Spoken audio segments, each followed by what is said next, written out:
La liberté. Nous ne devons jamais limiter notre liberté, ni la faire dépendre de quoi ou de qui que ce soit. Nous devrions tout faire pour l'exprimer pleinement. Même si on nous privait de liberté physique, personne ne pourrait nous empêcher d'être totalement libres dans notre esprit. Au milieu des dures épreuves, de conflits, de maladies ou problèmes matériels, ne nous laissons pas distraire par l'illusion de la matière. Certaines paraissent terribles, mais en fait, elles peuvent être des amis qui, comme nos petits conseillers protecteurs que sont les esprits de la nature, nous conduisent vers de nouvelles découvertes extraordinaires et infinies, si nous suivons la petite voie tranquille de la présence. C'est pour cela que nous ne devons pas nous en remettre aux idées de qui que ce soit avant de vérifier qu'elles correspondent bien avec notre chemin de vie personnel. Parce que ce qui est bien pour l'un n'est pas forcément l'idéal pour l'autre. Toutes les possibilités existent ici et maintenant, mais nous ne pouvons pas les suivre toutes consciemment en même temps. Certaines nous conviennent, d'autres pas. Le grand maître nous a dit de nous méfier, car il y aurait beaucoup de faux prophètes.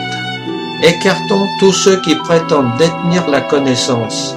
Échangeons nos idées, mais ne prétendons jamais que c'est la seule vérité, car qui peut la détenir?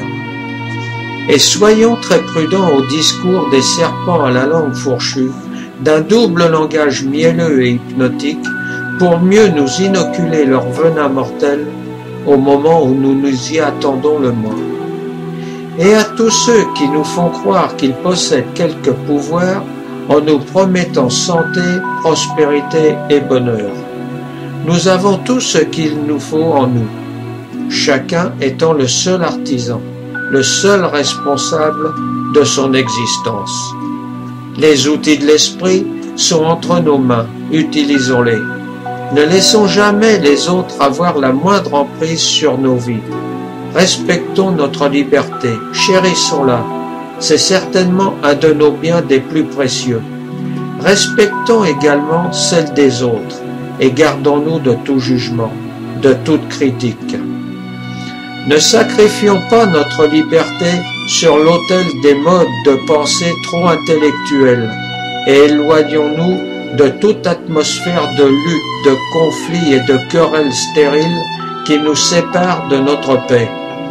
Soyons totalement libres de chevaucher le Mustang indompté nommé inspiration, dans les plaines infinies de l'univers de notre imagination, où les plus merveilleuses aventures au goût de fruits inconnus nous attendent au-delà des mers et des barrières limitatives de notre mental.